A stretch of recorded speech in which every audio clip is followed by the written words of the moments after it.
Ang paghahari ni Joash sa Huda. 12 kabanata.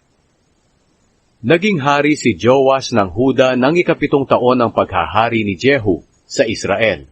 Sa Jerusalem siya nakatira, at naghari siya sa loob ng 40 taon.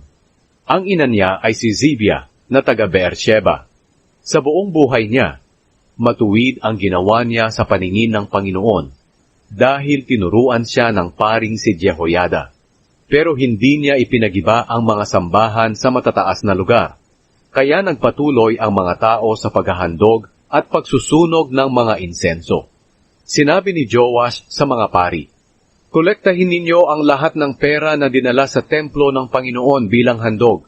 Ang perang kinolekta sa buwis ng census, ang perang ibinayad para sa panata, at ang perang handog na kusang loob na ibinigay. Gamitin ninyo ang lahat ng ito sa pagpapaayos ng templo." Pero hanggang sa 23 taong paghahari ni Joash, hindi pa rin na ipapaayos ng mga pari ang templo. Kaya ipinatawag ni Haring Joash si Jehoiada at ang iba pang mga pari at tinanong, "Bakit hindi pa ninyo na ipapaayos ang templo? Simula ngayon, huwag na ninyong gagastusin ang mga pera para sa sarili ninyong pangangailangan. Dapat gastusin ito sa pagpapaayos ng templo." Pumayag ang mga pari na hindi na sila ang mangongolekta ng pera sa mga tao at hindi na rin sila ang magpapaayos ng templo. Kumuha si Jehoiada ng kahon at binutasan ang takip nito. Pagkatapos, inilagay niya ito sa tabi ng altar, sa gawing kanan, papasok sa templo ng Panginoon. Kung mayroong magbibigay ng pera sa templo, ang mga paring nagbabantay sa pintuan ang maglalagay nito sa kahon.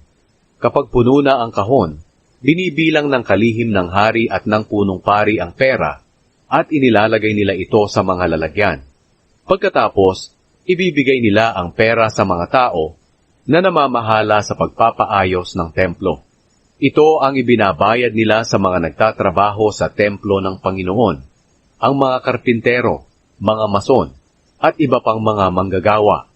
Ito rin ang ginagamit nilang pambili ng kahoy at mga hinating bato para sa pagpapaayos ng templo ng Panginoon. Binabayaran din nila ang iba pang mga gastusin sa pagpapaayos nito. Hindi ginamit ang perang dinala sa templo sa paggawa ng mga pilak na planggana, mga panggupit ng mitsa ng mga ilaw, mga mangkok, mga trumpeta, o kahit anong gamit na ginto o pilak para sa templo ng Panginoon. Ibinayad ang pera sa mga manggagawa ng templo at sa mga materyales.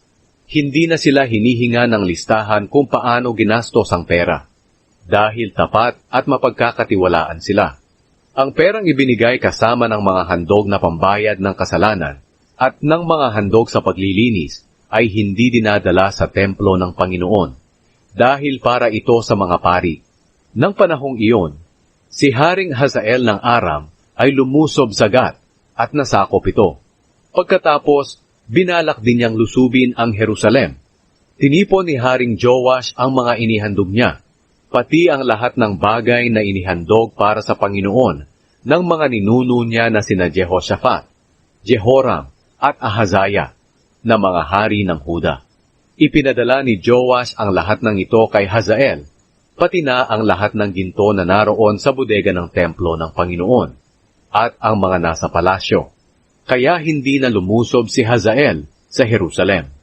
Ang iba pang salaysay tungkol sa paghahari ni Joash at lahat ng ginawa niya ay nakasulat sa aklat ng kasaysayan ng mga hari ng Huda. Nang bandang huli, nagplano ang mga opisyal niya laban sa kanya at pinatay siya sa Bet-Milyo sa daang papunta sa Silya. Ang kanyang mga opisyal na pumatay sa kanya ay sina Josakar na anak ni Shimeat at Jehozabad na anak ni Shomer. Inilibing siya sa libingan ng mga ninuno niya sa lungsod ni David, at ang anak niyang si Amazaya ang pumalit sa kanya bilang hari.